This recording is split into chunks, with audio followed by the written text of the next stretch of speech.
Ezra గ్రంథం. నాకు తక్కువ సమయం ఉంది కాబట్టి త్వరగా చిన్న మాటలు జ్ఞాపకం చేయడానికి ఇష్టపడుతున్నా. 9వ అధ్యాయం తీసారా ఎజ్రా? తీస్తే 3వ వచనం నుండి 5వ వచనం వరకు. నేను ఈ సంగతి విని నా వస్త్రముల పైకప్పులను చింపుకొని నా తల వెంట్రుకలను నా గడ్డపు వెంట్రుకలను పెరిగి వేసుకొని విభ్రాంతపడి కూర్చుంటిని. చెరపట్టబడిన వారి అపరాధములను చూచి ఇశ్రాయేలు దేవుని మాటకు భయపడిన వారందరూ నా ఎదుకు కూడి వచ్చిరి. నేను విభ్రాంతపడి సాయంత్రపు అర్పణ వేళ వరకు కూర్చుంటిని. సాయంత్రపు అర్పణ వేళన శ్రమ తీరగా నేను లేచి నా వస్తువులు పైదుప్పటిని చింపుకొని మోకాళ్ళ మీద పడి నా దేవుడైన యెహోవా తట్టు చేతులెత్తి, నా దేవా నా ముఖము నీ వైపు ఎత్తుకొంటకు సిగ్గుపడి కిన్నుడనై ఉన్నాను. మా దోషములు మా తల్లులకు పైగా ఇచ్చి ఉన్నవి. మా అపరాధము ఆకాశమంత ఎత్తుగా పెరిగి ఉన్నది. ప్రభు ఈ మాటలు ఆశీర్వదించును గాక. మనందరితో దేవుడు మాట్లాడును గాక. వినే చెవులు, గ్రహించే మనసు మనందరికీ దయచేయునుగా. Praise the lord. కొద్ది నిమిషాలు, కొద్ది గంట లేకపోతే కొన్ని గంటలు ప్రభు సన్నిధిలో గడుపుట ఇబ్బందికరమైన ఇది కాదు, కానీ ఖచ్చితంగా మీరు కూడి వచ్చిన ప్రతి ఒక్కరిని ప్రభు దీవిస్తాడు. Praise the Lord. పగలు ఎన్ని పరిచర్యకు వెళ్తున్నామో అదొక వంతు అయితే, రాత్రికాల సమయంలో నిద్రను త్యాగం చేసి ప్రభు సన్నిధికి వచ్చి గడపడం అనేది అదొక వంతు. ఖచ్చితంగా మిమ్మల్ని, మీ కుటుంబాన్ని ప్రభు దీవిస్తాడు. హల్లెలూయా. మనం ప్రార్థన చేయడానికి వెళ్తున్నాం కాబట్టి కొన్ని ప్రార్థన అంశాల గురించి మాట్లాడితే బాగుంటది అనే ఉద్దేశాలతో అనేక మంది ఏ విధంగా ప్రార్థన చేయాలో రకరకాలుగా మీకు జ్ఞాపకం చేశాను. ఈరోజు ఎజ్రా ప్రార్థిస్తున్న ప్రార్థన కదా, ఎజ్రా ప్రార్థిస్తున్న ఆ ప్రార్థన గురించి మనం చదువుకున్నాం. మీరు జాగ్రత్తగా చదవండి. ఈ సంగతి విని నా వస్త్రమును పైదుప్పటి చింపుకొని నా తల వెంట్రుకలను నా గడ్డపు వెంట్రుకలను ఎరికి వేసుకుని విభ్రాంతిపడి కూర్చుండి ప్రభు సన్నిధిలో ప్రార్థన చేశారంట. హల్లెలూయా. హల్లెలూయా. ఎజ్రా గ్రంథం ఎప్పుడైనా చదివారా మీరు? ఏమండి, ఈ ప్రార్థన గురించి మీరు చదివారా?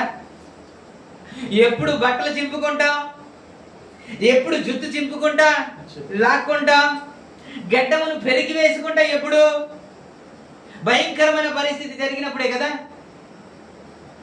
భయంకరమైన పరిస్థితి సంభవించినప్పుడే కదా, ఒక మరణము సంభవించినప్పుడే కదా ఇలా ప్రవర్తిస్తారు చాలా మంది. బట్టలు చింపుకోవడం అనేది, జుత్తు లాక్కోవడం అనేది, పెరుక్కోవడం అనేది, గడ్డం పెరుక్కోవడం అనేది ఎప్పుడు జరుగుద్ది అంటే దుఃఖకరమైన, అది కూడా భయంకరమైన పరిస్థితి వచ్చినప్పుడు. ఎప్పుడు అంటే నేను అంటాను, ఇతడి జీవితంలో ఏం జరిగిందో నాకైతే తెలియదు, కానీ ఎప్పుడు అలా మనం చేసుకుంటాం అంటే, ఎప్పుడు అలా చేయాలి అని అంటే, యోబు జీవితంలో 10 మంది కుమారులు కుమార్తెలు చనిపోయేటప్పుడు అప్పుడు ఏం చేసుకోవాలా కదా.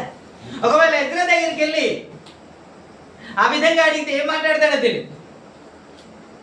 లేకపోతే యోబు ఆస్తి ఎంత ధనవంతుడై ఉండేటప్పుడు ఏమీ లేకుండా, చిల్లి కవ్వ లేకుండా ఆస్తి అంతా పోగొట్టుకునేటప్పుడు అప్పుడు కదా బట్టలు చింపుకుంటే ఒక అర్థం ఉంటది, అంతే కదా, అప్పుడే కదా. భయంకరమైన పరిస్థితి మా మీదకి వచ్చినప్పుడు ఆ పరిస్థితిని చూసి తట్టుకోలేక బట్టలు చింపుకుంటే బాగుంటది కదా, అదే కదా, అలాగే చేస్తారు కదా. లేకపోతే ఎస్తేర్ గ్రంథంలో రాయబడినట్లు ఒకే ఒక దినాన అందరూ చనిపోబోతున్నారు, హతము చేయబడుతున్నారు అనే ఒక శాసనము నిర్ణయించబడింది అని ఈ వార్త విన్నప్పుడు కదా బట్టలు చింపుకొని ప్రార్థన చేస్తారు, అంతేనా? అంతేనా? ఎజ్రా దగ్గరికి వెళ్ళి, అయ్యా మీ కుటుంబంలో ఎవరు చనిపోయారు, ఎవరు చనిపోయారని బట్టలు చింపుకుంటున్నా అంటే, ఎవరు చనిపోలేదయ్యా అంటాడు కదా, ఎవరు చనిపోలేదు. పోనీ ఆస్తి ఏమైనా సరే సర్వము నాశనం అయిపోయిందా అని అంటే, ఏ ఆస్తి లేదు, ఏం జరగలేదు. ఏమైనా ప్రజల మీదకి విపత్తు వచ్చిందా అని అంటే అది కూడా జరగలేదు. మరి ఇవన్నీ జరగకుండా బట్టలు ఎందుకు చింపుకుంటున్నావు? గెడ్డం ఎందుకు పెరుక్కుంటున్నావు? జుత్తు ఎందుకు లాక్కుంటున్నావు? ఎందుకు విభ్రాంతి పడి దేవుని సన్నిధిలో ప్రార్థన చేస్తున్నావు అని అడిగితే ఎందుకట? చెప్పండి, ఎందుకట? మీరు వెజ్ర గ్రంథం చదివారు కదా, చదవలేదా? వెజ్ర గ్రంథం మనం చదివిందే, చాలా సందర్భంలో విన్న వాక్యమే, అదే మీకు గుర్తు చేస్తున్నాం. అందుకంటే కొత్త వాక్యాన్ని మీకు గుర్తు చేయట్లేదు. ఈయన ఏడుస్తుంది, ఈయన బట్టలు చింపుకుంటుంది, ఈయన జుట్టును పెరుక్కుంటుంది, ఈయన గడ్డం పెరుక్కుంటుంది. దేనికి అనంటే తన కుటుంబంలో ఏదో జరిగిపోయిందని కాదు, తన జీవితంలో ఏదో జరిగిపోయిందని కాదు, ఏదో జరగబోతుందని కాదు, ఏ నష్టం జరిగింది అని కాదు. మరి దేనికి అని అంటే కాదు. ఇజ్రాయేల్ ప్రజలంట, ఇజ్రాయేల్ ప్రజలు వారు ప్రత్యేకముగా ఉండాలంట, ప్రత్యేకముగా ఉండాలి. గాని మీరు చదవండి 1వ వచనం నుండి, ఈ సంగతులు సమాప్తమైన తర్వాత పెద్దలు నా యొద్దకు వచ్చి ఇజ్రాయేలును, యాజకులను, లేవీయులను, కనానీయులను, హిత్తీయులను, పెరిజీయులను, ఎబీసీయులను, అమోరీయులను, మోయాబీయులను, ఐగుప్తులను, అమోరీయులను అను దేశపు జనులలో నుండి తమను తాము వేరు పరచుకొనక వారు చేయు అసహ్యమైన కార్యములను తామే చేయుచు వారి కుమార్తెలను తీసుకొనుచు, తమ కుమారులను తీసుకొనుచు పరిశుద్ధ సంతతిగా ఉండవలసిన తాము ఆ దేశపు జనులతో కలిసి కొనిన వారై ఆ అపరాధము చేసిన వారిలో పెద్దలను, అధికారులను నిజంగా ముచ్చిలై ఉండి అని. దేనికి ఏడుస్తున్నాడు? ఈ రోజు ఏడవలసిన ఒక అంశం మీకు జ్ఞాపకం చేస్తున్నా. ఒక దినాన్న మీకు గుర్తు చేశాను, నెహెమియా దేని కొరకు ఏడ్చాడని, దేని కొరకు ప్రార్థన చేశారని నెహెమియా గురించి జ్ఞాపకం చేశాను. హన్న దేని కొరకు ప్రార్థన చేసింది అని దాని కొరకు కూడా జ్ఞాపకము చేశాను. సంఘము దేని కొరకు ప్రార్థన చేసిందని అనేక అంశాలు మీకు గుర్తు చేశాను. ఈ రోజు ఎద్ర ప్రార్థన చేస్తున్నారంట. దేనికి అని అంటే ఎవరైతే విమోచింపబడ్డారో, ఎవరైతే రక్షించబడ్డారో, ఎవరైతే పరిశుద్ధ జనాంగంగా పిలువబడుతున్నారో, ఎవరైతే ఇజ్రాయేల్ అని పిలువబడుతున్నారో, ఎవరైతే క్రైస్తవులు అని పిలువబడుతున్నారో, ఎవరైతే ఆత్మీయులను పిలువబడుతున్నారో వారే ఎలాగున్నారంటే ప్రత్యేకముగా ఉండాలి, వారికి వేరుగా జీవించాలి. కానీ అందరితో కలిసిపోయారంట. ఏం చేశారు? అందరితో హల్లెలూయా, కులముతో గోవింద అని అందరితో కలిసిపోయారంట. ప్రభునామానికి మహిమ. వారు కలిసిపోవడమే కాకుండా బైబిల్ ఏం చెబుతుంది? అవిశ్వాసులతో మీరు సహవాసము ఉందా లేదా? కొరింథీ పత్రిక 2వ పత్రిక 6వ అధ్యాయం 14వ వచనములో ఏమని ఉంటది? మీరు అవిశ్వాసులతో జోడిగా ఉండకూడదు అని కదా ఉంటది. ఇంకా తీయలేదు మీరు, నేను చెప్పేశాను ఎప్పుడు. అవిశ్వాసులకు జోడుగా ఉండకూడదు అని 2వ కొరింథీ పత్రిక 6వ అధ్యాయం 14వ వచనంలో రాయబడిన మాట. ఓకే, ఒక లైన్ చాలు మనకి, ఒక లైన్ చాలు. ఏమని ప్రభు మాట్లాడుతున్నారంటే వారితో మీరు సహవాసము చేయకూడదు అని చెబితే వీరేం చేస్తున్నారంటే పరిశుద్ధ జనంగా పిలువబడిన ఈ ప్రజలు వారితో సహవాసము చేస్తున్నారంట.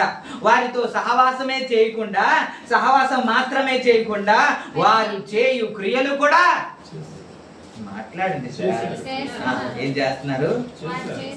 వారు చేసే క్రియలు కూడా వారు అనుసరిస్తున్నారు, చేస్తున్నారంట. పోనీ వారు క్రియలు చేస్తున్నారా అని అంటే అంత మాత్రమే కాకుండా, వారితో సహవాసం చేయడమే మాత్రం కాకుండా, వారితో ఫ్రెండ్షిప్ చేయడమే మాత్రం కాకుండా, వారు చేసే క్రియలు చేయడమే మాత్రమే కాకుండా ఇప్పుడు ఏం చేస్తున్నారంటే వారి పిల్లలకి వీరు పుచ్చుకుంటున్నారు, వీరి పిల్లలకి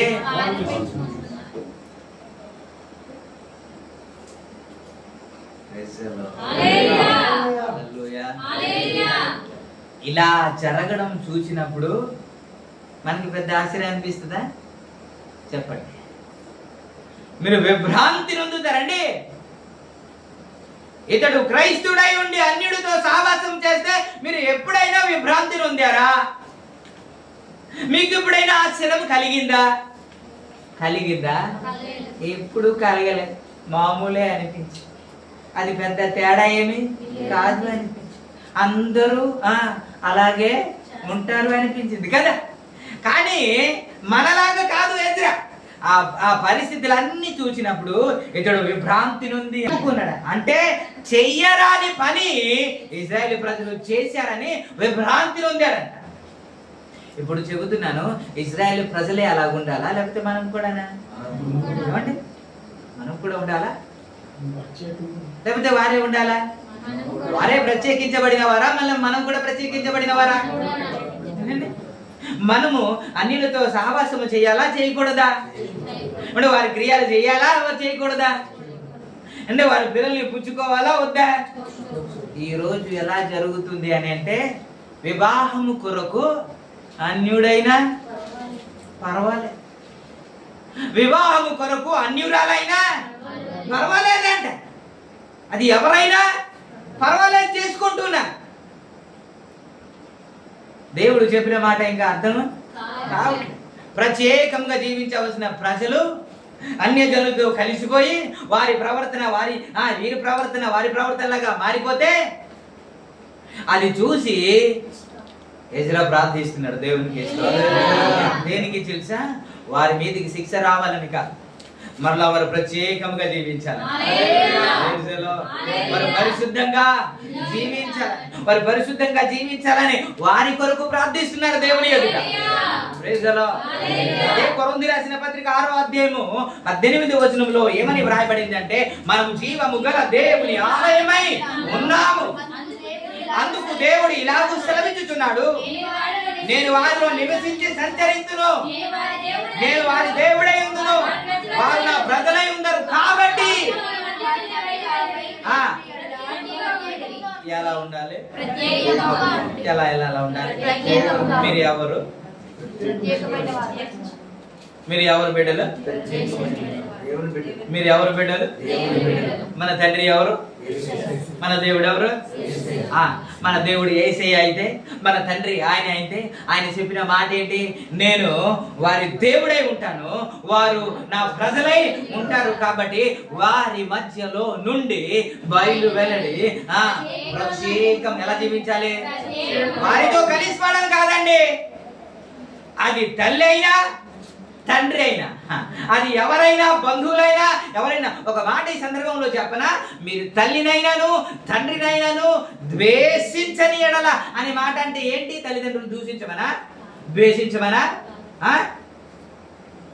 ఒక దినాన మాట్లాడితే ఏమనంటే, తల్లి ఏమో కుమారుని అప్పగిస్తుంది, కుమారుడేమో తల్లికి అప్పగిస్తాడు అనే మాట ఎందుకు వ్రాయబడింది? నేను భేదాలు పుట్టించడానికి వచ్చాను కానీ సమాధానాన్ని కలుగజేయడానికి రాలేదు అన్న మాట చాలా మందికి అర్థం కాదు. దేవుడు సమాధానాన్ని ఇవ్వడానికి వచ్చాడా, లేకపోతే భేదాలు పుట్టించడానికి వచ్చాడా? ఏమంటే సమాధానం ఇవ్వడానికినా? కానీ ఆయన మాట్లాడుతున్న మాట, నేను సమాధానాన్ని ఇవ్వడానికి రాలేదు. దేనికి వచ్చాడంటే ఆయన? భేదాలు పుట్టించడానికి వచ్చాను అంటే దాని అర్థం ఏంటో తెలుసా? ఒక కుటుంబంలో ఒక వ్యక్తి రక్షించబడతాడు, ఒక వ్యక్తి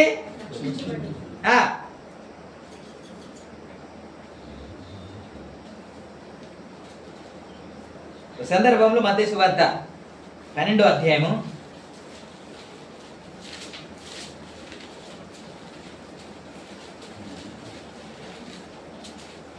51వ వచనం చదువుదామా? నేను భూమి మీద సమాధానము కలుగజేయ వచ్చి లూకాసు వార్త 12వ అధ్యాయము 50. నేను భూమి మీద సమాధానము కలుగజేయ వచ్చితిని, వచ్చిందని మీరు తలంచుచున్నారా? కాదు, వేదమునే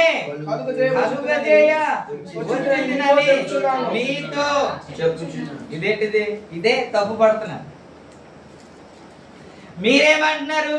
ప్రయాసపడి భారము మోయుచున్న నా జనులారా నా యొద్దకు రండి, నేను విశ్రాంతిని కలుగజేస్తానని పిలిచాడని మీరు అంటున్నారు. కానీ స్వయంగా ఆయన మాట్లాడుతున్న మాట ఏంటి? నేను సమాధానాన్ని ఇవ్వడానికి రాలే. దేనికి వచ్చారంట చెప్పండి? ఆయన వేదాన్ని పుట్టించడానికి వచ్చాడు అంటే దాని అర్థం ఏంటి అని అంటే, ఒక కుటుంబంలో కుమార్తె రక్షించబడుతుంది, తల్లిదండ్రులు రక్షించబడతారు. కుమార్తె ఏమో యేసయ్య గురించి చెప్తుంది, వారేమో అంగీకరించారు, వారు తృణీకరిస్తుంటారు. ఇది యేసయ్య గురించి మాట్లాడుతుంటే వాళ్ళకి ఇష్టం ఉండదు. ఇప్పుడు ఏమవుద్ది? ఇంకా అయ్యా చర్చికి రండి, దేవుని సన్నిధికి రండి, మారు మనసు పొందండి, అందులో జీవం లేదు, అది మాట్లాడదు, జీవం గల దేవుణ్ణి ఆరాధించాలి అని కుమార్తె చెబుతుంటే, లేకపోతే తల్లి చెబుతూ ఉంటే వారికి వీరికి పడదు. వారు ఒక దేవుని ఆరాధిస్తున్నారు కాబట్టి వీరిద్దరికి పొత్తి ఉండదు, భేదాలు వస్తాయి, కోపాలు వస్తాయి, విడిపోతారు, దూరం అయిపోతారు. దేవునికి స్తోత్రం. హల్లెలూయా. జరగట్లేదా చాలా మంది కుటుంబంలో? ప్రభునామానికే మహిమ కలుగును. హల్లెలూయా.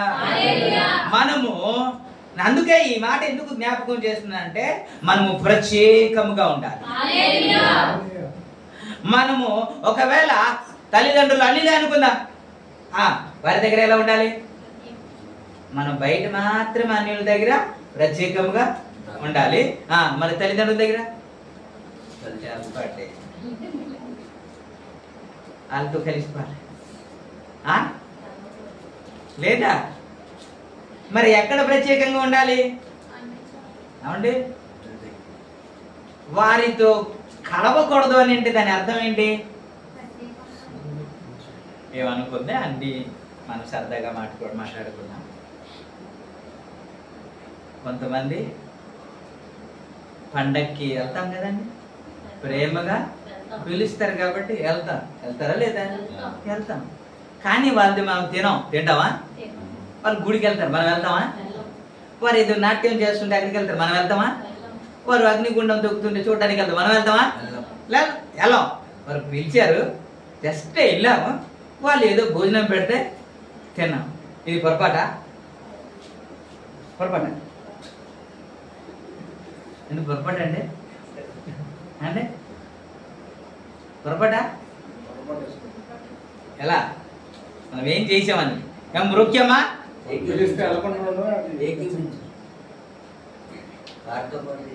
ఏకీవించాను. ఎలా ఏకీవించాను? వాళ్ళ దండం పెడుతుంటే దండం పెట్టవా? లేదుగా, మనం వెళ్ళాం మామూలుగా ఉండిపో. వాళ్ళు పెద్దలు పిలిచారు కాబట్టి కష్ట అవుతారని మనం వెళ్ళాం, అంతేనా? కానీ దేనికి మనం ఏకీవించలేమా? అవునా కదా? మరి ఏకీవించమా లేదా ఒక మాట జ్ఞాపకం చేస్తా. నేను పచ్చి తాగుబోతుడు అనుకున్నా. ఎవరు? నేనే పచ్చి తాగుబోతు. నేను దాసు గారిని రండి వేద్దాం అనేసి పిలిచాను. పిలిస్తే అయ్యా నేను తాగనయ్యా అన్నా. పర్లేదు రండి అన్నాను. అయ్యా నేను తాగనయ్యా అన్నారు ఆయన. సరే మీరు తాగకపోయినా రండి కూర్చోండి అన్నాను. సో నాది భరించలేక వచ్చి కూర్చున్నారు కానీ నేను తాగుతూ ఉంటే ఆయన ఒక్క పెగ్గు కూడా వేయలే. నేను నంచుకుంటూ ఉంటే అది కూడా నంచుకోలే. ఆయన మాత్రం కూర్చొని ఉన్నాడు. దేవునికి ఇష్టం. పోన్లే, ఆయన కూర్చొని ఉన్నాడు కదా బాగోదని ఒక థమ్స్అప్ ఇచ్చి తాగమన్నాను. ఆ థమ్స్అప్ కొద్దిగా తాగాడు. ఇప్పుడు తప్ప ఉప్ప చెప్పండి. తాగాడా? తాగలే. తాగింది నేను జస్ట్ వచ్చి కూర్చున్నా. ఇప్పుడు ఏకీవించట్నట్లా ఏకీవించలేనట్ట కదా? ఏం చెప్పాలి? అయ్యా మనము తాగకూడదు, ఇది మంచిది కాదు, అది నీవైనా అది నేనైనా తాగకూడదని విభేదించి మనం ప్రత్యేకంగా ఉంటేనే కదా ఏకీవించకుండా ఉండునట్లు. మనం వెళ్తే అక్కడ కూర్చుంటే మనం చేసినా చెయ్యకపోయినా ఏం చేసినట్టు? పర్లేదు నువ్వు తాగు నేను కూర్చుంటానని మనం కొద్ది సమ్మతించినట్టు దేవునికి స్తోత్రం. యేసయ్య చెబుతున్న మాట ఏంటో తెలుసా? మీరు వారిలో నుండి బయలువెడలి ప్రత్యేకంగా జీవించాలి. ఎందుకని? ఆయన ప్రత్యేకంగా ఉన్నవాడు. పాట పాడతాను చాలా మంది. ప్రత్యేకమైన వరము ఎవరు? మనమే ఇలాగ ప్రత్యేకముగా ప్రజలు లేనప్పుడు అని అంట ఈ ఎజ్రా తన బట్టలు చింపుకొని ఏడుస్తూ ఉన్నాడండి. ఎంతమందిని మనం చూడట్లేదు? క్రైస్తవులని చెప్పుకొని చర్చికి వస్తూ ప్రభు వలన తీసుకుంటూ ఆత్మీయులను చెప్పుకుంటూ అన్య జనాంగంతో కలిసిపోయి వారి ఆచరణ ప్రకారంగా వారి క్రియల ప్రకారంగా బ్రతుకుతూ ఉంటే, జీవిస్తూ ఉంటే ఎప్పుడైనా కన్నీరు వచ్చిందా మనకి? ఎప్పుడైనా వారి గురించి ఏడ్చామా? ఎప్పుడైనా బాధపడ్డామా? ఎప్పుడైనా ఉపవాస ప్రార్థన చేసామా? అంటే ఎప్పుడు చేయలేదే. ఎప్పుడు ఆశ్చర్యం అనిపించలేదే. వారి పాపానికి వారు పోతారు అని కదా ఊరుకున్నా. ఎవరి గురించి దేవుడు చరిత్రలో రాస్తాడు తెలుసా? ఎప్పుడు మన ప్రార్థన ఏంటో తెలుసా?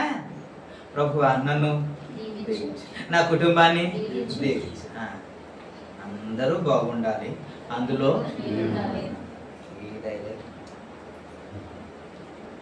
కానీ మన ప్రార్థన అంతా దేనికి ఎవరి గురించి అంటే భర్త గురించి, భార్య గురించి, పిల్లల గురించి, వీరి గురించి. అనేక మంది వేరుగా జీవించకుండా, దేవుని కొరకు పరిశుద్ధంగా ఆత్మీయంగా జీవించకుండా వారితో కలిసిపోతుంటే వారిని చూచినప్పుడైనా కన్నీళ్ళు రావాలి కదండి. వారిని చూచినప్పుడైనా వారి గురించి ప్రభు సన్నిధిలో ప్రార్థన చేయాలి కదా. ఒక్క వ్యక్తి భయంకరంగా పాపంలో జీవించినప్పుడు, లేకపోతే అన్య జనులతో కలిసిపోయినప్పుడు ఎవరి గురించి అయినా ఇప్పుడైనా సరే, ఇప్పుడు వరకు ఒక్కరి గురించి అయినా మనం ప్రార్థన చేసాము అని మనం గుండెల్లో చేయి పెట్టుకొని చెప్పగలం అంటే లేదు కదా. ఇప్పుడు వరకు చేయలే. కానీ ఎజ్రా ప్రార్థిస్తున్నాడు.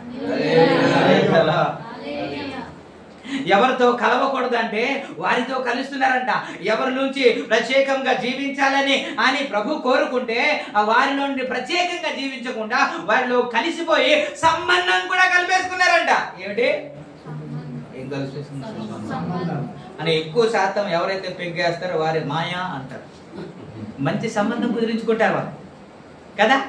మిగతా వాళ్ళంతా మామూలుగా మాట్లాడుకుంటారు కానీ వాళ్ళు మాత్రం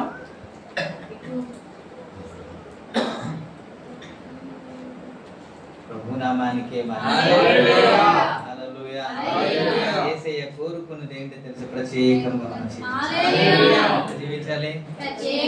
సంఘము ప్రత్యేకముగా, క్రైస్తవులు ప్రత్యేకముగా జీవించాలి ఆయన కొరకే. ఒకసారి అపోస్తుల కార్యము 2వ అధ్యాయంలో పేతురు మాట్లాడుతూ ఏమన్నాడంటే 40వ వచనంలో, 2వ అధ్యాయం 40వ వచనంలో, ఇంకా అనేక విషయములైన మాటలతో సాక్ష్యం ఇచ్చి మీరు మూర్ఖులకు ఈ తరము వారికి ఎలాగా వేరై ఏం పొందాలి?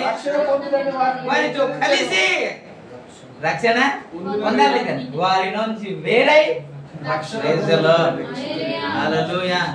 ఎప్పుడు సరైన రక్షణ అనుభవంలోనికి వచ్చామని మనం గుర్తించగలమనంటే మన పాత ఫ్రెండ్స్ అన్ని ఏమైపోవాలి? కట్ అయిపోవాలి. దేవునికి ఇస్తారు. వారిలో నుంచి వేరుగా మనము జీవించాలి. ఇంకా వారే హలో అని వస్తున్నారంటే ఇంకా మార్పు రాలేదండి. మీరు పాత ఫ్రెండ్స్ మీకు గొడవ ఆడక్కర్లేదు, ఆటోమేటిక్గా కట్ అయిపోతారు. ఆటోమేటిక్గా వారు మీ దగ్గర నుంచి దూరం అయిపోతారు.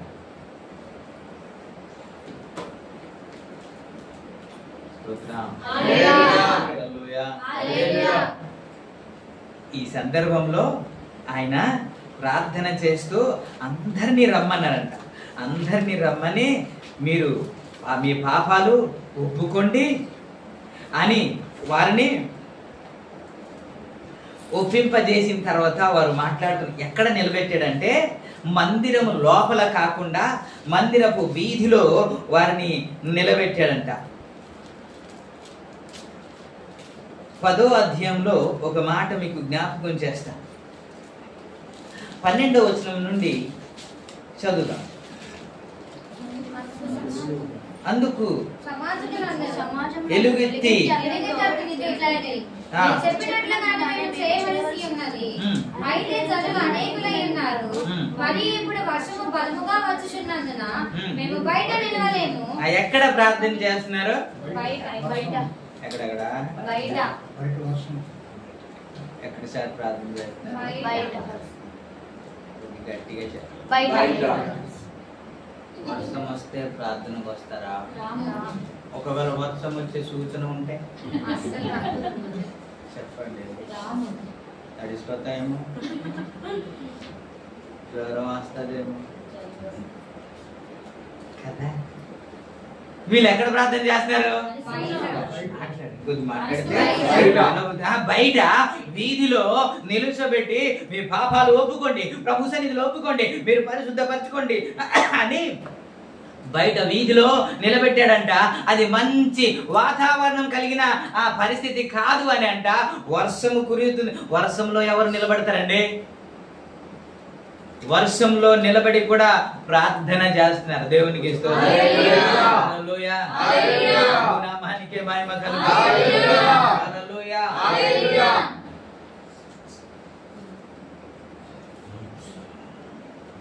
ఇలా ప్రార్థన చేయగలిగితే దేవుడు ప్రార్థన ఎందుకు ఆలకించాడు?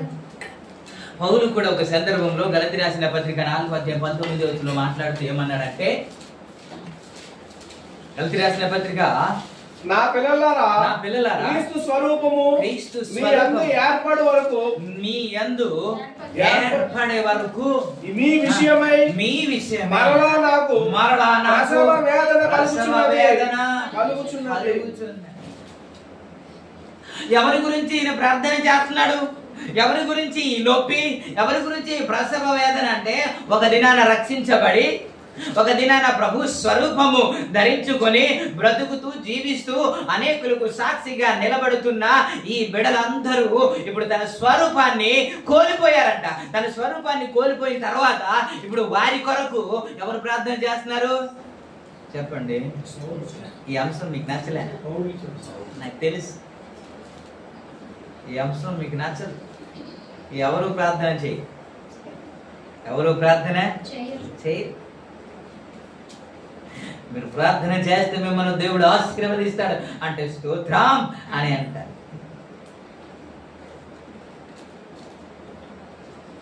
సంఘం పరిశుద్ధపరచబడాలని ప్రార్థన చేసేవారు ఎంతమంది అని అంటే చాలా తక్కువ మంది. చాలా తక్కువ మంది. సంఘం గురించి ప్రార్థన ఎవరో చేయి.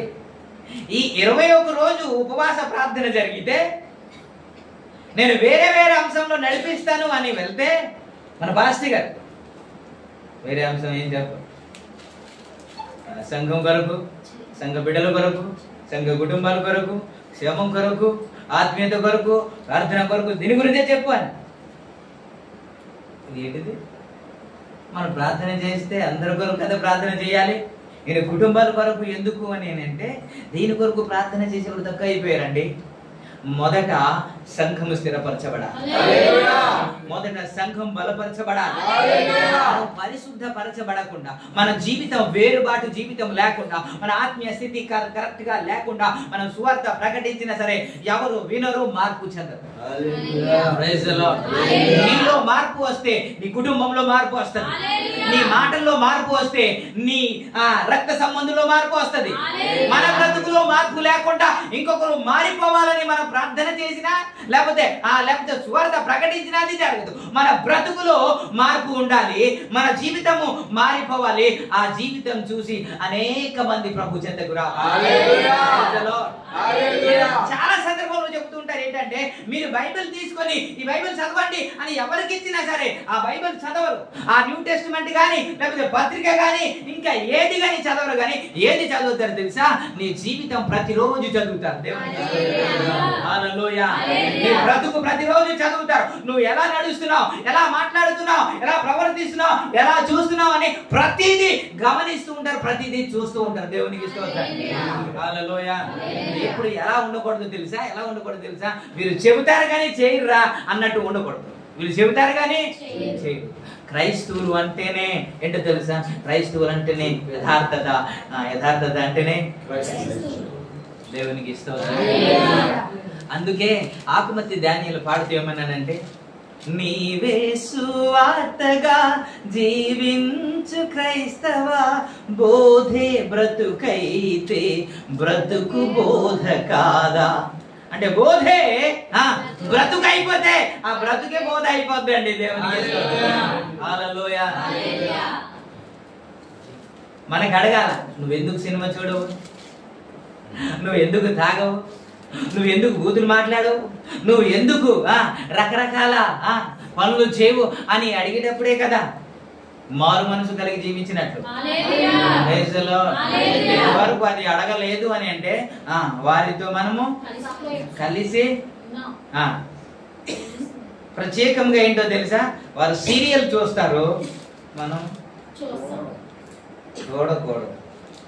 వాళ్ళు చూస్తారు, వాళ్ళు సినిమా చూస్తారు, వాళ్ళు జబర్దస్తి చూస్తారు. రావట్లేదు. వాళ్ళు చూస్తారు, మనం చూస్తున్నాం. వాళ్ళు టీవీలో చూస్తారు, మనం మొబైల్ చూస్తున్నాం కదా. ఏం ప్రత్యేకత ఉంది? ఏ కార్యం చేస్తాడు దేవుడు? ఎప్పుడు చేస్తాడు? ఈ ఎజ్రా ఎందుకు ఏడుస్తున్నాడు తెలుసా? ఇతడు పరిశుద్ధంగా జీవిస్తున్నాడు కాబట్టి, యథార్థంగా జీవిస్తున్నాడు కాబట్టి, ఇతడు ఆత్మీయంగా జీవిస్తున్నాడు కాబట్టి. దేవుడు ఆత్మీయంగా జీవించాలని, పరిశుద్ధంగా జీవించాలని, యథార్థంగా జీవించాలని కోరుకుంటున్నాడు కాబట్టి తన ప్రజలు నాశనం అయిపోయినప్పుడు, దూరంగా వెళ్ళిపోయినప్పుడు, లోకస్తులతో కలిసిపోయినప్పుడు, లోకస్తులు ఎవరు, క్రైస్తవులు ఎవరో అర్థం కాలేని పరిస్థితులు ఉండేటప్పుడు ఏడ్చి ప్రార్థన చేస్తున్నాడండి. దేవునికి స్తోత్రం. హల్లెలూయా. మీరు ఇప్పుడే అన్నారు కదా, ఒక మాట మీకు జ్ఞాపకం చేస్తాను. ఇప్పుడే ఏమన్నారంటే, యేసయ్య మా తండ్రి అన్నారు. యేసయ్య ఎవరు? యేసయ్య. ఓకే వినబడుతుంది. ఓకే, యేసయ్య ఎవరు? అవునా? నా తండ్రి అన్నవారు స్తోత్రం చెప్పండి. నిజమేనా? యేసయ్య మీ తండ్రియా? చెప్పండి. యేసయ్య మీ తండ్రియా? ఏ మాటలు రావట్లేదు. నేను పొడిగిస్తాను, ప్రార్థన కూడా పొడిగించండి, కంగారు లేదండి. ఏమనుకోద్దు, ఒక అరగంట పొడిగించండి. స్తోత్రం. హల్లెలూయా. యేసయ్య తండ్రియా కాదా? మీ తండ్రి ఏనండి పక్క అంటే మీకు తండ్రి ఏనండి అండి? మీకు తండ్రియా? మీకునండి? మీకునా? విజయ్కునండి? DNA టెస్ట్ చేస్తే ఎవరి దయ ఉండాలి? అప్పుడే కదా.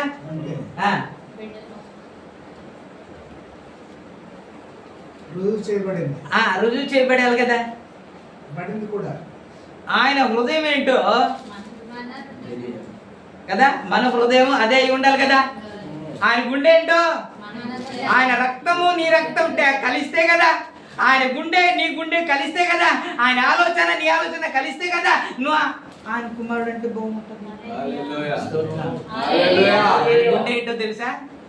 అందరూ ప్రత్యేకముగా జీవించాలి. అదే గుండె కలిగిన వాడు ఎజ్రా అండి. ఆయన పౌరుషంగా మాట్లాడుతున్న మాట ఏంటంటే, మీరు వారిలో నుండి ప్రత్యేకముగా ఉండాలని కదా దేవుడు మాట్లాడుతున్నాడు.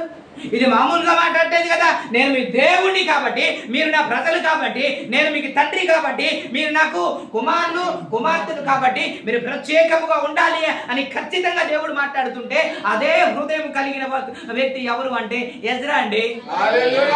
ఒకవేళ మీరు ఆ తండ్రికి చెందిన వారైతే, ఆ తండ్రియే మీ తండ్రి అయితే, ఆ తండ్రి మీ తండ్రికి కుమారులు కుమార్తెలు అయితే, మీకు అదే గుండె ఉండాలి కదా, అదే ఆశ ఉండాలి కదా. కొన్ని సందర్భంలో మాట్లాడుతున్నా, తండ్రికి తగిన తనయుడు అంటాం కదా. ఆ తండ్రికి కూతురు అయితే బాగా ఇష్టం అన్నట్టు, తండ్రికి తగిన కూతురు అంట.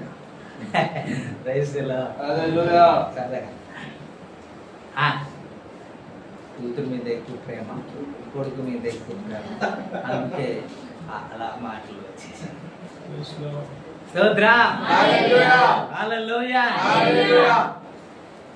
ఆ హృదయం ఎక్కడ ఉంది?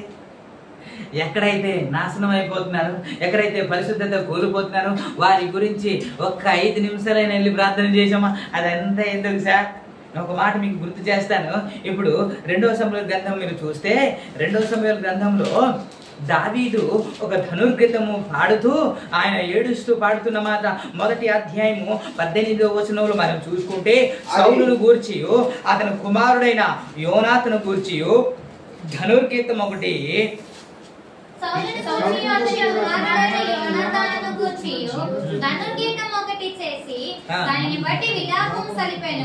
విలాపం అంటే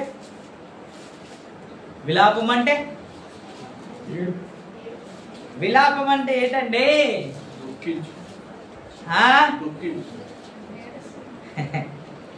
నాకే రాదంటే మీకే రావట్లేదు. ఏడుస్తూ ఒక పాట రాశాడు, ఏడుస్తూ ఒక పాట పాడుతున్నాడు. దేని గురించి అని అంటే మీరు 19వ వచనం చూసుకుంటే ఇశ్రాయేలు నీకు భూషణమగు వారు నీ ఉన్నత స్థలము మీద హతులైరు అంటున్నారు. ఎవరు హతులైరంట? ఇజ్రాయేలుకి భూషణముగా ఉండేవారు పడిపోయారు. ఇంకా కింద వచనములు అంటారు ఆహాహా బలాఢ్యుడు పడిపోయారు అంటారు.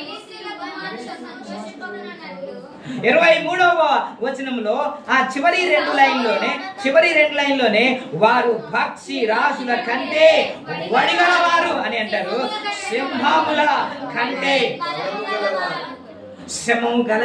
సింహము కంటే బలము కలిగిన వారు బలవంతులు పడిపోతున్నారంట, వారు కూలిపోతున్నారంట. ఇవన్నీ చూస్తూ దావీదు భలే జరిగింది అనుకోలేదంట. వారి కొరకు ఒక పాట రాస్తూ ఏడుస్తూ కన్నీరు కారుస్తున్నారు.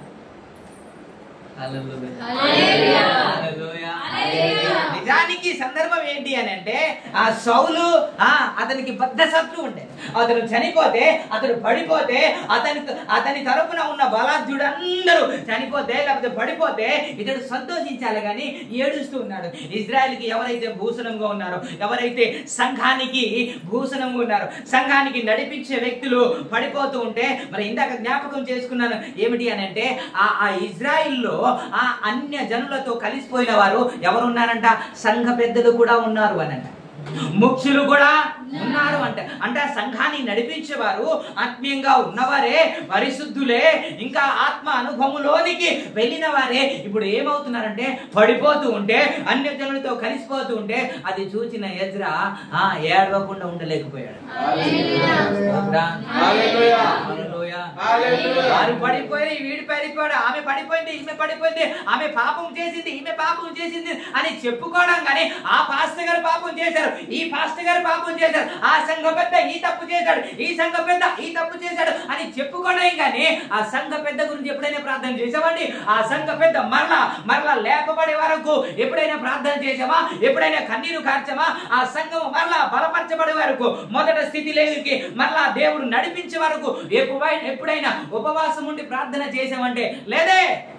మన ఉపవాసం ఉండి ప్రార్థన చేస్తే మన బిడ్డల గురించి ఉపవాసం ఉంటాం, మన భర్త గురించి ఉపవాసం ఉంటాం, మన భార్యల గురించి ఉపవాసం ఉంటాం, గర్భఫలం గురించి ఉపవాసం ఉంటాం, ఆశీర్వాదం గురించి ఉపవాసం ఉంటాం, సమాధానం కొరకు ఉపవాసం ఉంటాం, మారు మనసు కొరకు ఉపవాసం ఉంటాం. కానీ బయటల గురించి మనం ఉపవాసం ఉండమే కదా.